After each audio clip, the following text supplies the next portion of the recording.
Good morning to you, Grenada, Carrick, Cupidi, Martinique, the rest of the Eastern Caribbean. It's about 3 minutes gone past the hour of 9 o'clock in the studios. And indeed, welcome to The Point for today, the 16th day of the month of November. My name is Joseph Cadeau, and it's a pleasure being here with you. Today we offer you an open line, and I did initially extend an apology on behalf of the National Democratic Congress, who we've accommodated on Tuesdays, but certainly, as you can well appreciate, that they're in the process of refocusing the media strategy, and they've requested that we allow them some time to reassemble, refocus, and then they would be able to be back with us. So again, I do extend an apology on their behalf. It's open line, and certainly it's an opportunity that you have. The number on screen, 435-2041. You get a chance to share, comment, so many things that's happening on this little piece of rock that is called Grenada. We go straight to the telephone line. Good morning, caller, you are live. Take my call, my boy. And let me wish you all the best again for the day and for the future. All the best. Listeners and callers and listeners, etc. It's good to have you around. It's a good breath of fresh air. And I must say, I'm enjoying all of the program. I'm happy that you are.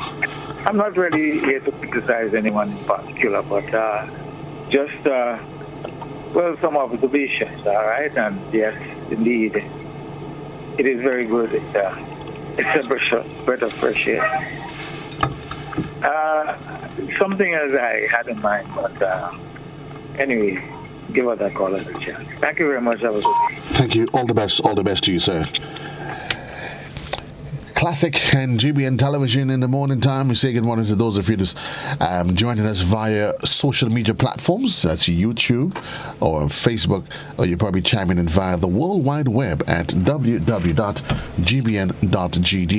Reminding you also that you can share via our WhatsApp portal, and the number is 435-2041. It's the same as the direct number for the studio, 435-2041, the number that is on screen. Good morning, caller, you are live. Yes, good morning, Mr. Cadeau. Greetings. Good morning and greetings to you, sir. I'd like to make two observations. I've noticed that a portion of our population continues to accept red herrings, go fishing behind red herrings coming from certain places. We will observe that the issue relative to age of the Grenadian, the average Grenadian in politics, has become a major talking point. And I just cannot understand why that should be. Last night I was surprised, a whole hour and a half, an hour and a half, not a whole, but just an hour and a half, taking up discussing this issue about age. I recall when St. Keith Mitchell started in politics in 1972, put him himself up against George Houston in the Northwest constituency. Keith Mitchell may have been, well, if he's 75 today, we're talking about 50 years, 49 years. Back there, he may have been 25, 26, if my maths serve me right. I don't understand that when Morris Bishop and these boys came back, these fellows were young in politics. Eric Carey started young in politics. And it doesn't matter, because in fact, age says that he can be 90. It's not how old he or she is in politics, but is what they're doing. How they're enhancing the quality of life of the people because of their work. Right. That is what should matter. And so I'd like them to end this, and don't let these crooked people run the narrative for them. But the second thing I want to speak about is this. Briefly, I'll be brief, don't worry. Okay. I get to know, I got so immersed. I may come back. Have a nice day. Can I? Sure, you said you'll be brief. Very well. I will permit you. I'll come back. Okay. 435-2041, the issue of aging in politics, it has started to consume us. Not sure why, but it has become a national discussion. Some say it's a shifting in global trends. You look at Canada, you have Justin Trudeau. You look at France, Emmanuel Macron. You look at even here in the region, you've had in Dominica, what's his name? His name is leaving my head now. But in Barbados, Mia Mottley, relatively still young. But it's a conversation that has certainly been consuming us. We go back to the telephone lines. Good morning. You are live. Good morning, Joe. Good morning to you, sir. How are you today? Have a great day. Thank you. Same to you, sir. No age in politics. I want to support Mr. Rowley there 100% because it is not age. It is the ability. I always say to people, in other words, there is no size there is no power in the size of countries, but it's the ability of people to lead and to govern, to represent. So I deal with the head, the ability of somebody. Once they have the ability to lead and to govern and to do things right, then that's what I am looking for. So you could be 100. It doesn't matter. Once you can bring the result which is necessary, which is needed, stay there. Growth, development. That's my thing. No, I had a conversation with a senior civil servant yesterday, and I was amazed that that individual was at the lower $5,000 salary, wages. And that struck me for the post that person was holding or are holding, that you are not commanding the salary $10,000. And that says something of why we're having the problem in Grenada. We need people to earn based on their abilities, right? But could the economy take it? The question is no. Why should a senior government minister be working for less than $10,000 a month?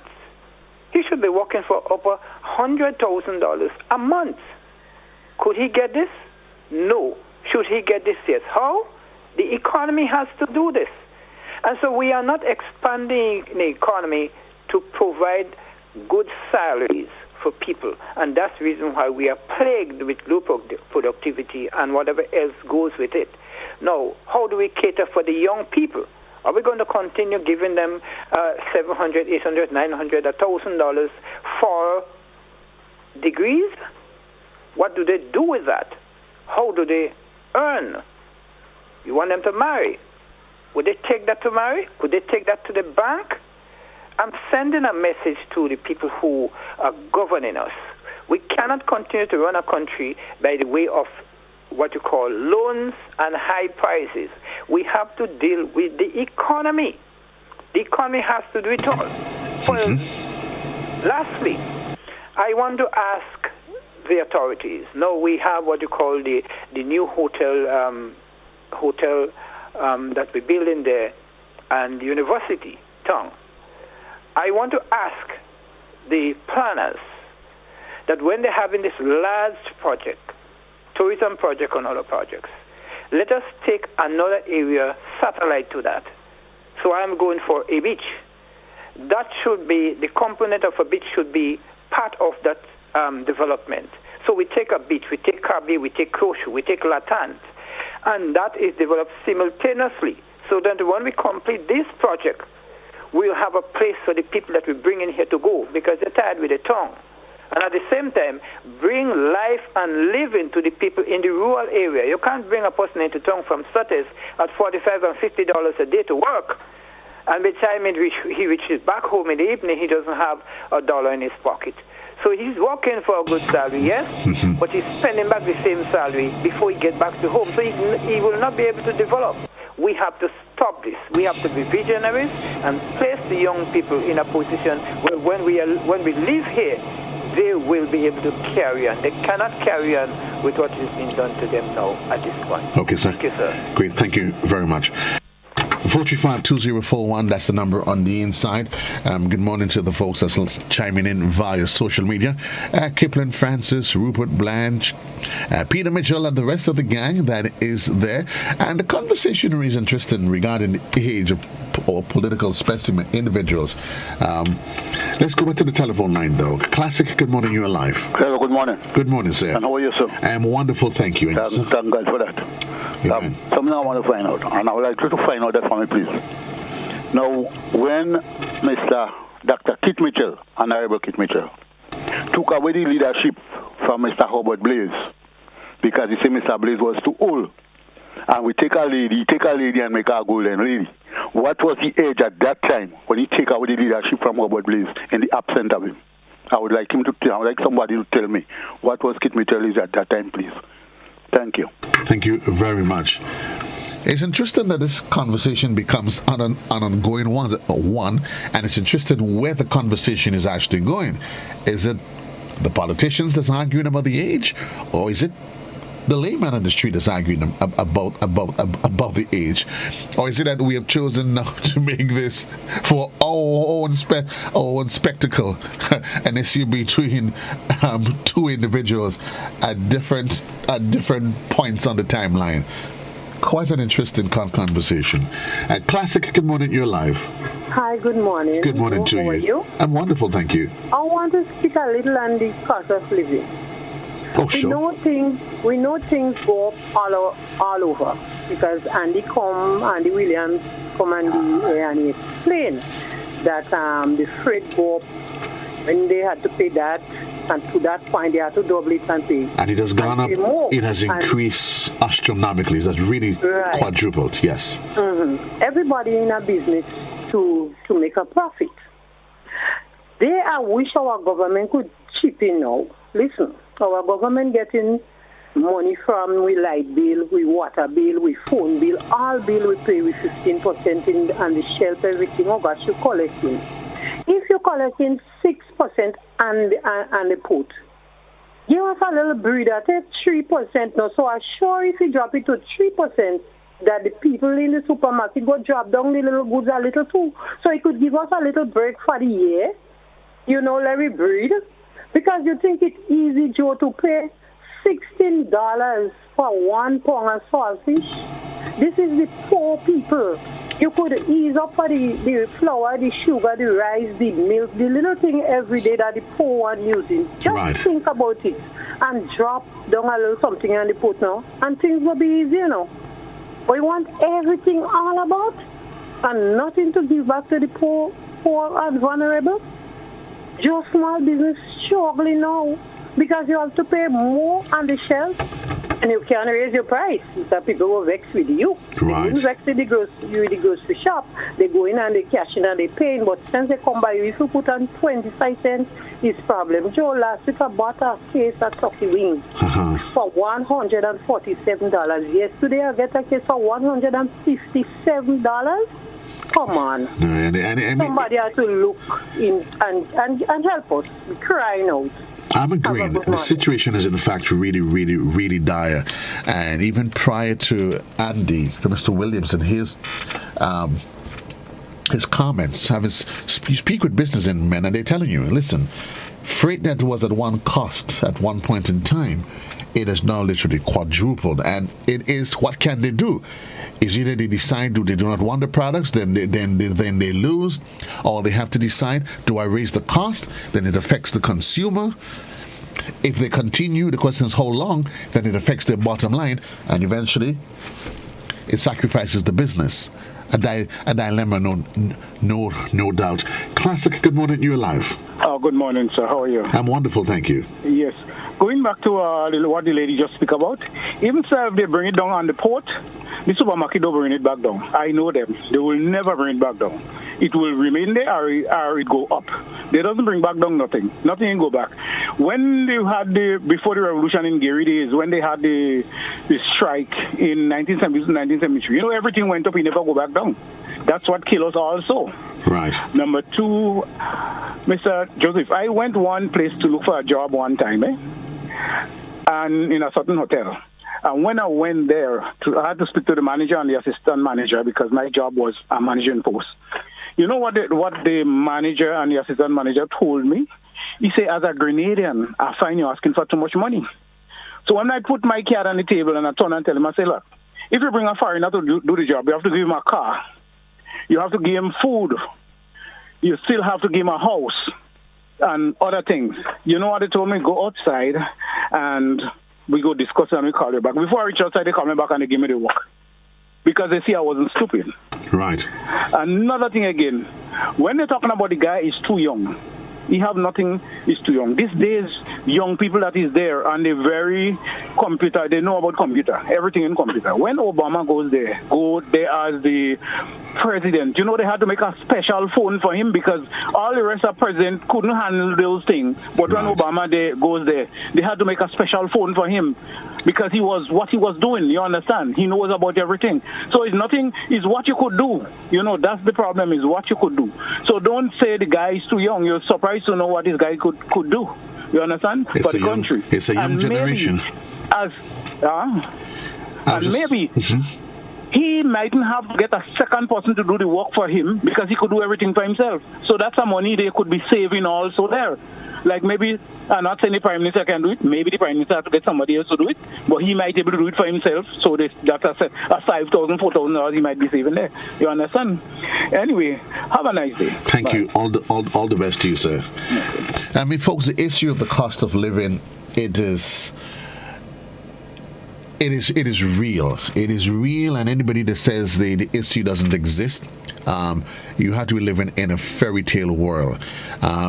At some point in time, the question is, what do we do? What can the government do? What can we do as individuals to help cushion the effect? We go back to the telephone line. Classic, good morning, you're alive. Good morning to you, sir. Good morning, sir. Yeah, this thing about the young and who too young and whatnot, I don't think that's the cream of the argument at all, whether it was gentleman too young or too old to hold a position. Well, what is you think is the argument? Because Dr. Mitchell came in young, Gary came in young, Morris Bishop came in young. Right. Yeah, so this thing, I think they should stop this thing about who too young. But you know what is whether or not this gentleman is capable of holding the job. Correct.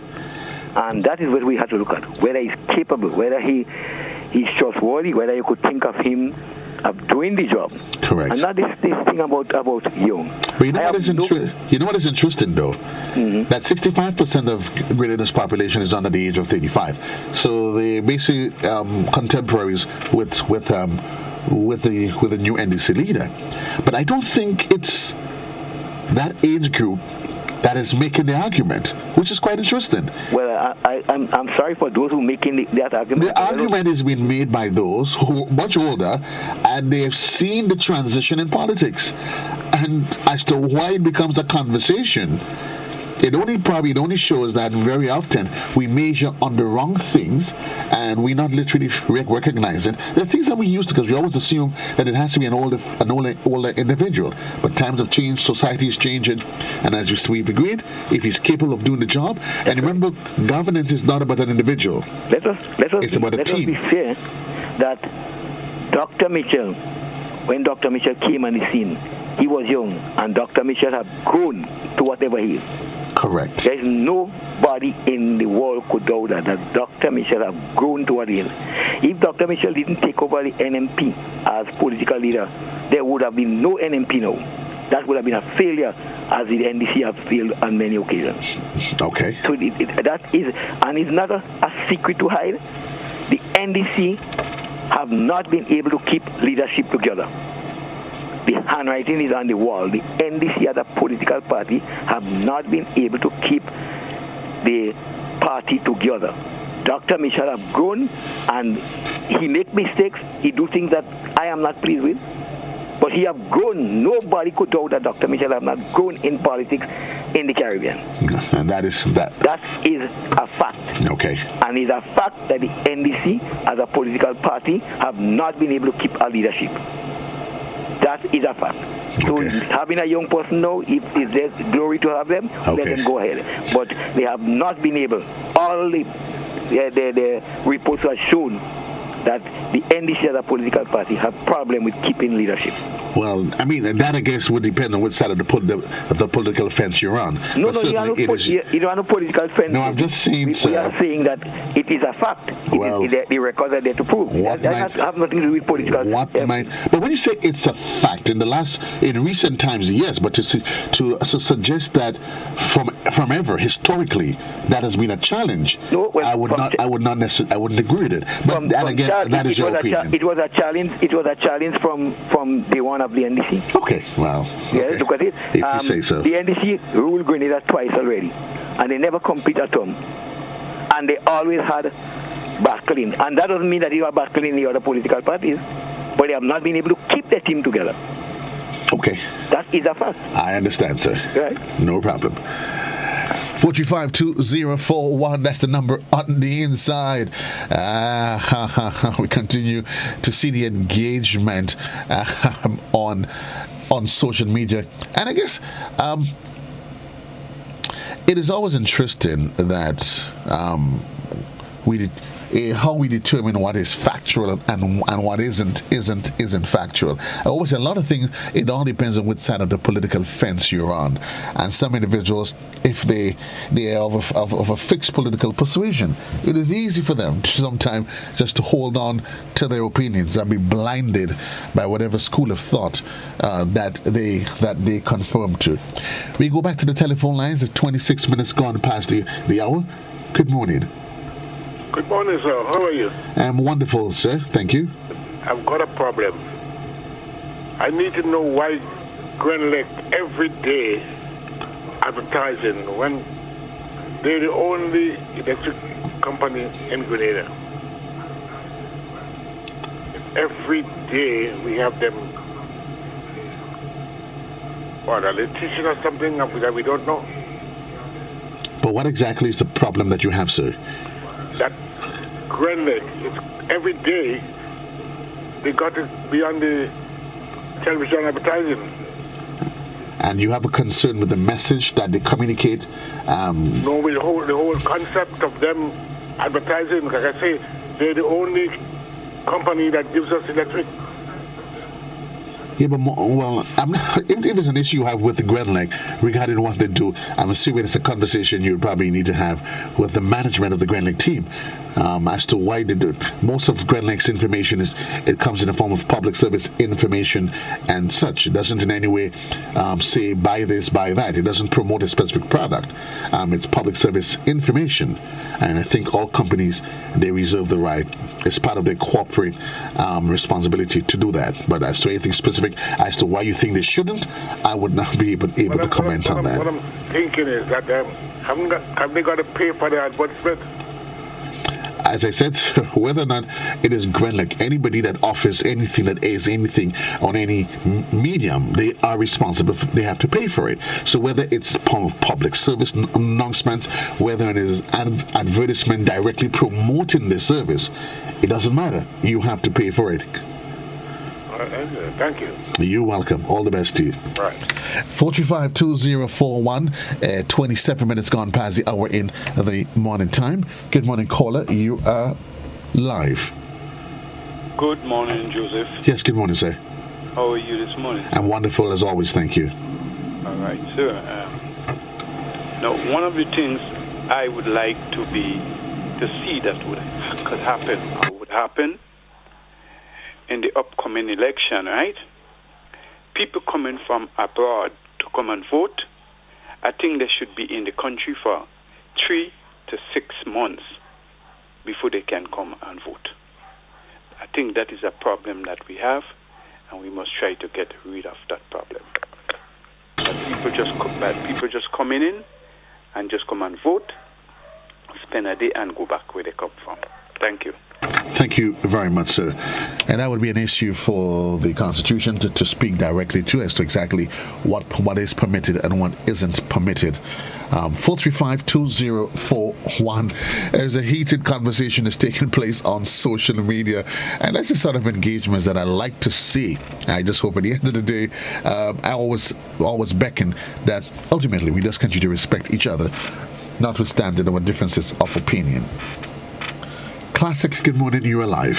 Yes, good morning. Sorry for coming back into everybody's time. But I'm saying, with respect to the leadership problem, we have in a fear. It is a fear of the citizens. Based on Bolivia, it's a different era completely. And so Grenadians are fearful. What would happen if the group of young people cannot deal with the situation? What will be our situation going forward? And that is the fear. It's not a matter that people doesn't have the ability, but it is the fear that is gripping people. Now, it takes me back to a situation... Well, let me ask you, though, you're referring to the fear. Remember, we need to be, and I hope it is possible that we can separate.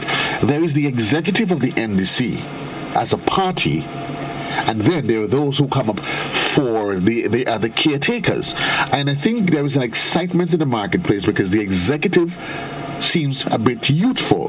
But remember, the executive of the NDC would be separate and apart from those that puts themselves up for governance.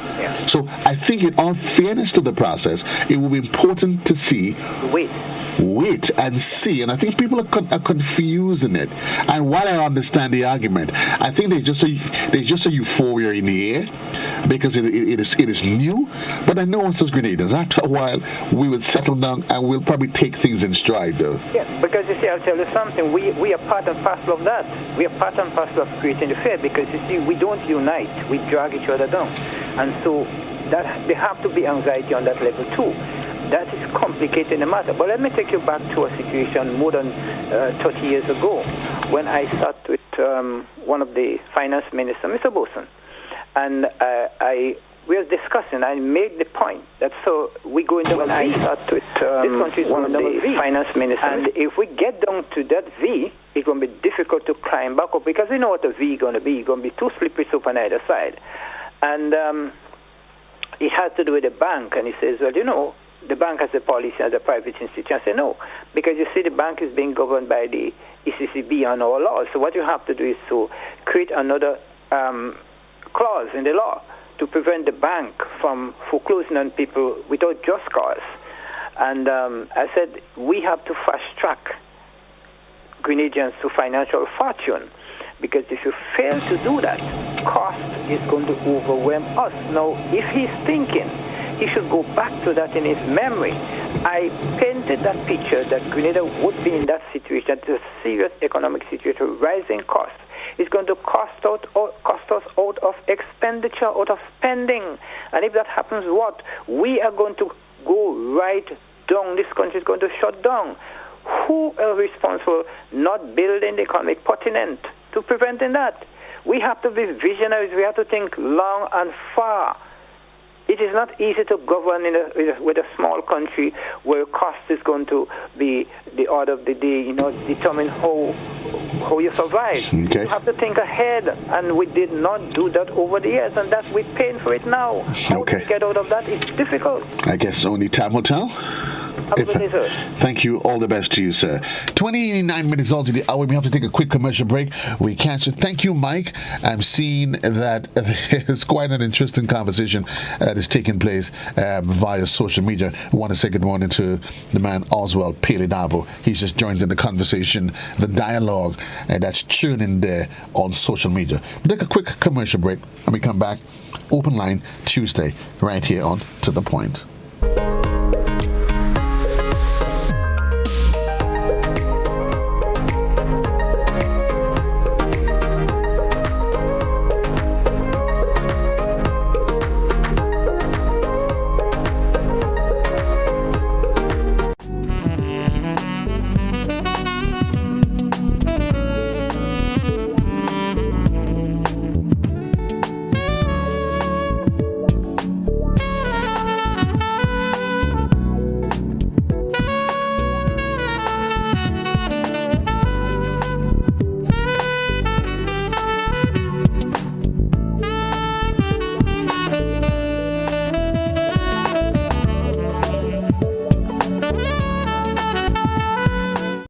EC Polymer Notes, our new money.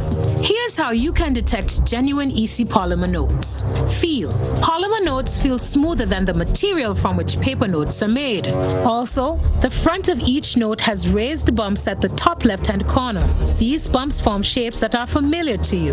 Look for the clear window at the front and back of each note. This window allows you to see through the notes. If you hold the notes up to the light, you'll see the value of the note in an area of plain colored print.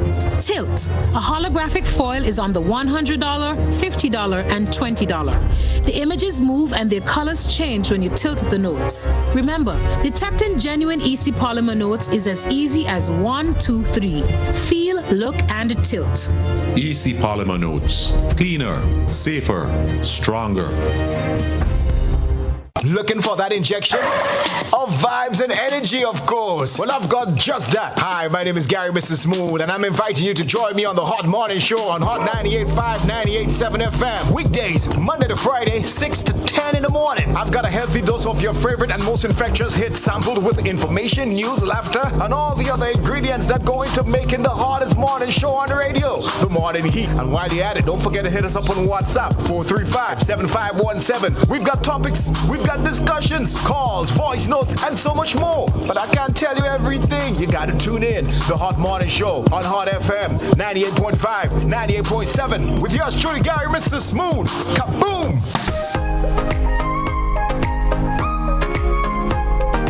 Coming from that right, so about those. I said I heard you say. I'm not saying that you started it. I'm saying I heard you say because you said so. No, I did not say anybody's fearful. Those are not my words. So I'll be very particular as to what is it you're hinting that I said.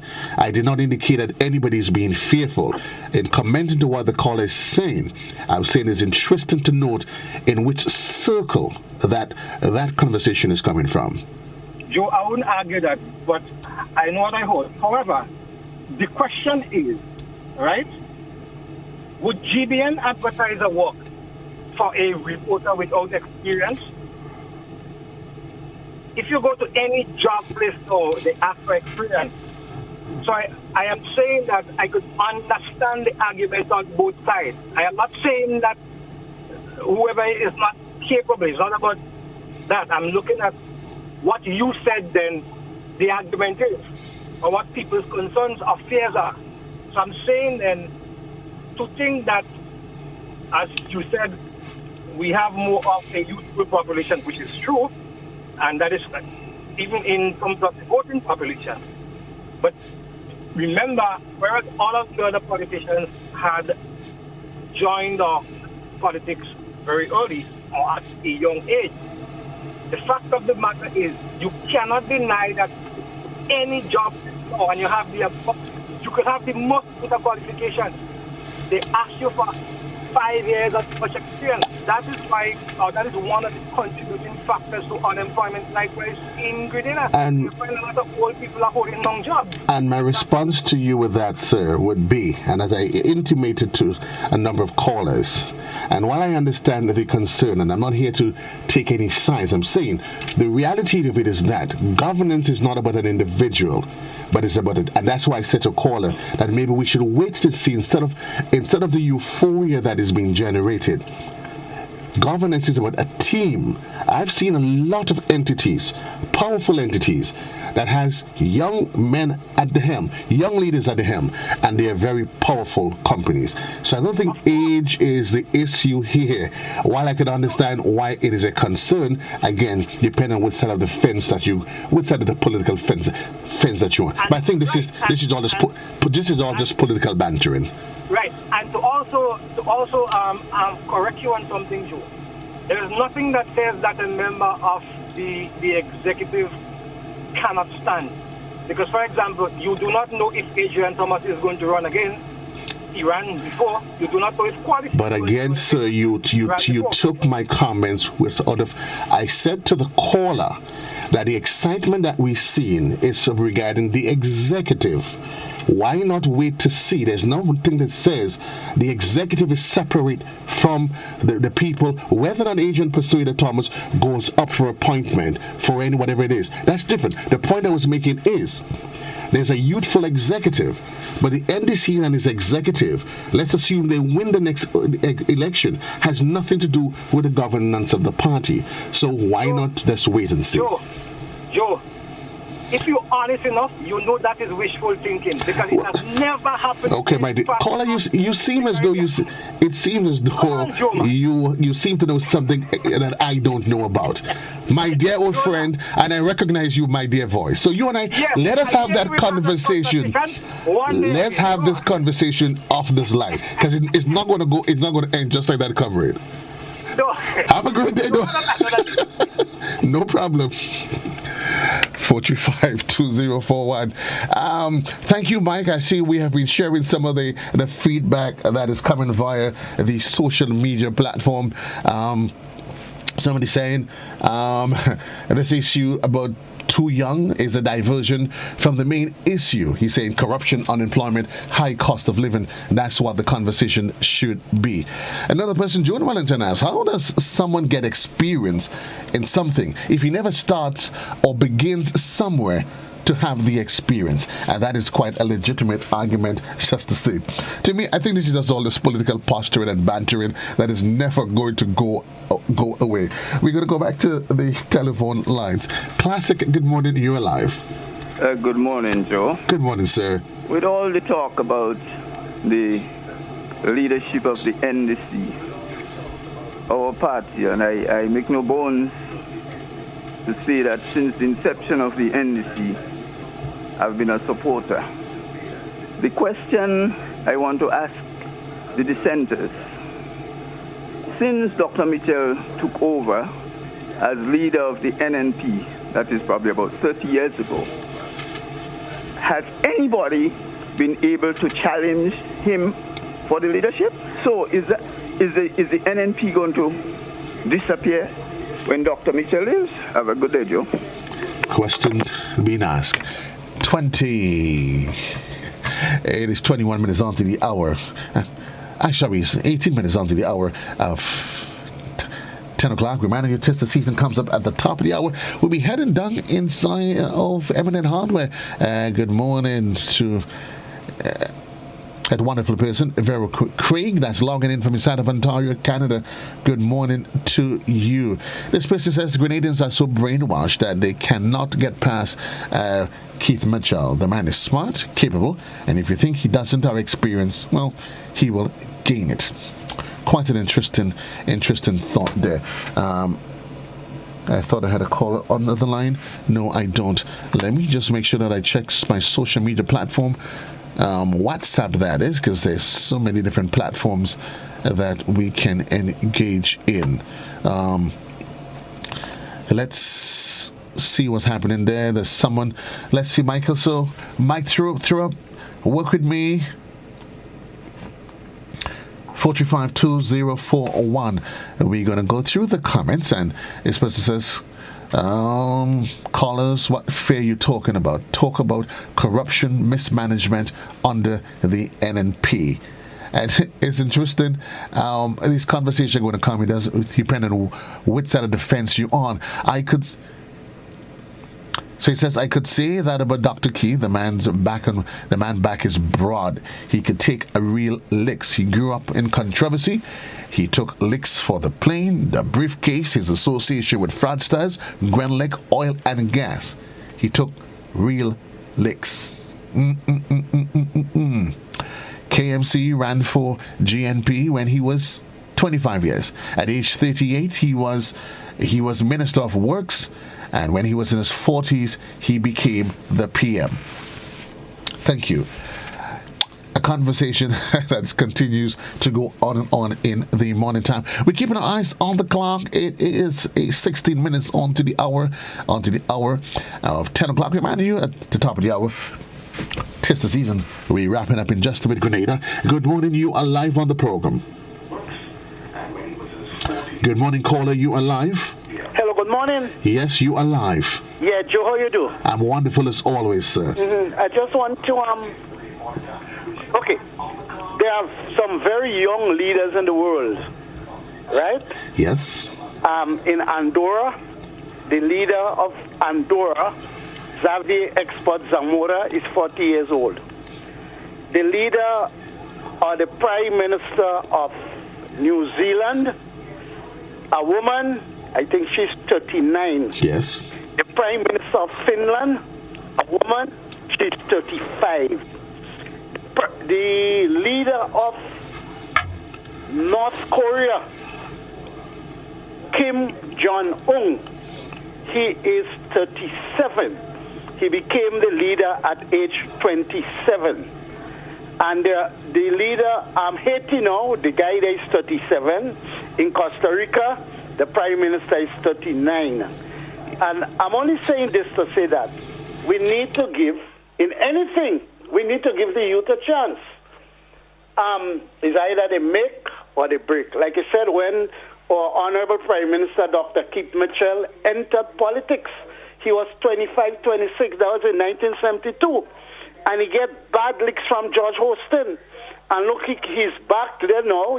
He went away, he came back, and he's dropping relics on his opponent. Right. In the same 1972, Roy O'Neill was about 20-something years also. He was defeated by Dolan in Northeast. And Dolan was about his same age. So young people always emerge in politics in Grenada and throughout the world. I don't know what is the big scare about that. Thank you, sir. Have a good day. Thank you for your contribution. 15 minutes onto the hour. This caller says we have the largest group of well-educated young people in Grenada's history. We need to let the next generation renew and reinvigorate the country and make it a model for community and climate change, improving education and accessibility for persons with disabilities. We are all one in the island. I like to believe so. All those people who were saying that, well, Dickin is too young to become a leader, hope all you and all your children study hard and get in all their subjects and they stay home until they're old before they follow their dream and don't complain. Folks, and the caller previously made a very important point, and I like that he gave some non-traditional countries. But if we look around us, some argue it's a shift in times. You were not born with experience; you gain experience by years. Grenadians focusing on things that is not important. Age is just a number. People relax. Obama was very young. For it. For 8 years. What is the purpose of age? That's a conversation, but I say, believe me, at some point the conversation is going to quell. This Evan McKenzie says, give the young man a chance. Give him a chance. Folks, it's a conversation that is on. I think very often the question should be, and would always be, his accompanying team. And I know people are somehow, they look at the executive. The problem is that there should always be a separation, and maybe that has been the challenge over the years. Can we separate the NDC, the executive? Yeah, and let's wait to see. The real composition of the team. Some on social media, they called in for a debate. I would love to see that, I would love to see that. But the question is whether or not we are mature, or politics is mature enough that we can take a conversation to that level. Classic. Good morning, caller. Are you alive? Good morning, caller. Are you alive? Good morning, Joseph. Good morning to you, caller. Pleasant day to you. One thing I have observed, about this young man is a breath of fresh air, and he draws one's attention. Sometimes, for example, I'll tell you, I'll be on the couch, like you're watching news and you want to sleep, and then you turn on another station and you realize he's on, and immediately, you just have to sit up and listen, and there is no sleep. And it happened over and over again. To me, the gentleman has, put a lot into what he wanted to do over the years. He has studied, and he's ready to take up whatever position he sets his mind to. And I believe we, as young parents and Grenadians, ought to give him that support. He is very, very good at interviews, the way he conducts himself, the way he answers his question. I would give him that. He's very intelligent. And as a young man that would have graduated with honors in his class, I think we ought to give him some time. God bless you, Joseph. Thank you. Grenada. Thank you very much. 435-2041. What is it we're leaving for our young people, Grenada? What is it we're leaving for them? What's the conversation we want the next generation to have? If we keep saying that an individual is too young or too old, age has nothing to do with the issue. The reality is that the question is he or she capable? Do they have the right support cast that allows them to deliver on that which needs to be done? And I think that needs to be the conversation, not the issue of age, that he's too old for this, he's too young for that. To me, that's the least of my concern. But we go back to the telephone lines. Classic, good morning. Yes, Mr. Cado, I'll be very brief. Listen, I heard you speak a while ago about debate. Listen, let me just explain this to you. Some of these politicians have been with a lot of time, and people believe that's experience. There's nothing called experience if you didn't learn from your mistakes. This individual who is the chief minister to the prime minister, so-called today, has grown, but in demagoguery. Demagoguery is not politics. And demagogues cannot debate. It's just as simple as that. But let's go to the meat of the matter. I want to refer to the state of emergency existing in this country and to ask a question. Is it fully justified today? It is true we're in a pandemic all over the world. Even in spikes, people are getting their lives back together. Germany, New Zealand, the whole world. Indeed, we are trying to open up the economy to see if we can, quote-unquote, eat a better food. And I trust that the people making the decisions do them well and so on, so that we can all come out of this harmless. But listen to this. When we look at the justification for the state of emergency in Grenada today, 5 days, 4 days prior to the ending or the date which is supposed to end the current one, I beg the question that Grenadians start seeking, investigating, analyzing whether or not it is justified to continue the state of emergency until May next year. Because I'll tell you what, the only justification that I, John Rollo, can see, when you know I'm blind, but hear this, is because of the suspension of the Fiscal Responsibility Act. The money, Joe, the money. Have a nice day, will you? Thank you, sir. All the best to you. Folks, we're getting ready to the end of the program, and this has been an interesting conversation that surrounds age. But I can safely say that we've seen historically, and even within our current times, that leadership to the highest level, we look at some of our institutions as they are, and who's at the helm of it. We've seen transitions in some organizations where the seniors were the helm for years, and what they did when the business transitioned and the younger ones took over. The question, are they qualified to do it? Do they have the support team? Somebody just says to me, King Tut, he was 9 years. Even we go back to the Bible, they would look at the different age when leaders took over. The issue of age, politics, and ruling is nothing new. It isn't anything new. I think this is just about political banter, and I think it's just the excitement and the euphoria of what happens when there's a new kid on the block. And when I say kid, I mean it respectfully. There's a new individual on the block. The question is, how long should it last? Will the argument be about age, or would we look beyond that and ask ourselves, where can our leaders take us beyond what we need to bring this country to the next level? Again, we continue to say this was Oswin Lewis. Good morning. Watching from New York. Interesting conversation. Thank you for being part of this conversation. Well, we say thanks to everyone for being part of the conversation, because this is as far as we can go. Tis the season comes up at the top of the hour. There's a lot of giveaways. The team, I'll be heading down inside of M&N Hardware and we're down on the south of the island. Folks, let's continue to do what we have to do. Play, each and every one of us, play our part in nation building, understanding our role, play our position, and continue to be the best that we can be, both as an individual and as part of nation building. Until then, so long, everybody. JC loves you.